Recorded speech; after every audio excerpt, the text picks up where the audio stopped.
Good morning again, slot car fans. It's Sunday. Happy Sunday. Hopefully you've just watched Pete's live stream, Track Fans TV. Now we can have a coffee. Number 17 is a Malawi coffee. And God, they don't know I've come up with some names for these things. Pamwamba, this one. And it's 4.5 out of 5, which is probably a bit strong for a Sunday, but we'll see.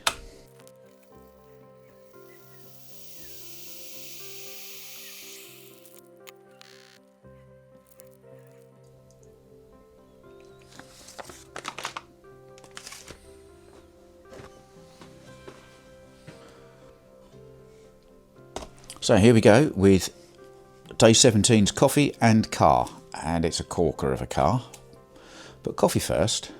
So Malawi coffee, Pamwamba, funny name.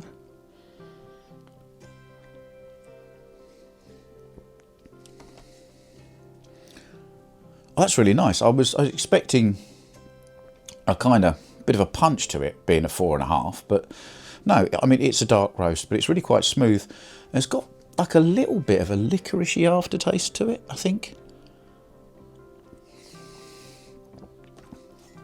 Yeah, we like that. We like the Malawi one. So, car 17 is a Revoslot, and more specifically, it's the Revoslot Viper. Now, this car was a car I bought at UK Slotfest back in May. I'd been wandering around with my money, like a lot of people do, going from stall to stall and back again and stall to stall, trying to make a decision on which car to buy, and probably trying not to buy a Revoslot because I'd got a few at that point and I was trying to buy some other things.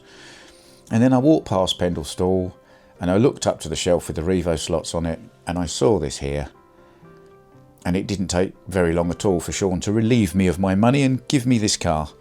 And I'm very glad he did. It proved to be quite popular as a video on my channel. A few people, Shotgun Dave included, took one look at it and went, that's lovely, I've got to have one of those. So I certainly sold a few of them for Revoslot. It's a fantastic car. It's got a slightly bizarre setup with the front in that these 4 screws that hold the front axle carriers in can be moved from this outside plate to the inside plate. So you could have all 4 wheels suspended on the inside plate and this outside plate entirely just for mounting the body. As it comes, the front wheels are mounted to the outside and the rear wheels are mounted to the inside, as with most Revoslots. You can see I've put a bit of electrical tape either side just to damp. It doesn't really do a great deal, I suppose, for the handling, but it does reduce the noise and the click on the car as it goes into a corner. So I tend to do that. It makes it a bit smoother running. It might improve the time a little. I don't know. It makes it go faster in my head anyway. So yes, it scores a lot of points for me because it's a Revoslot. It scores a lot of points for me because that's a Dodge, so it's Mopar, and I'm a bit of a Mopar guy for an English guy. And beer liveries, as we know by now, I love a beer livery, especially a German beer livery.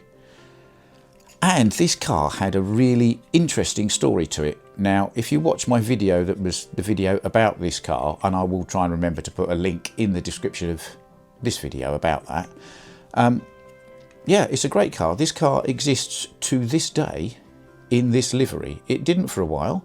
It had a bit of a variation. Having raced quite successfully, it kind of had a second and third life in a racing as well. But has ended up in the hands of a guy who remembered it from its original livery, has restored it to its original livery, and has had it made road legal. So this car now drives around on roads as if it had always been a road car, when actually it never had been. So that was quite a feat in itself. So yes, I love this car. I love the livery of this car. I love the way this car handles. And I'm going to have to get some more of these Vipers at some point because, I mean, it's a beautiful shaped car anyway, but they're beautifully made and absolutely flawless because it's a Revoslot. And, well, what's not to like, really? What is not to like? Well, I'll tell you what's not to like. You know it, don't you? Here's another one of Mrs. Slottar's terrible Christmas jokes. Why did the candy canes sell for so much money?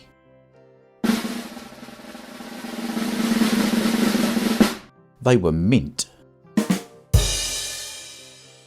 They're not getting any better, these, are they? They're really not.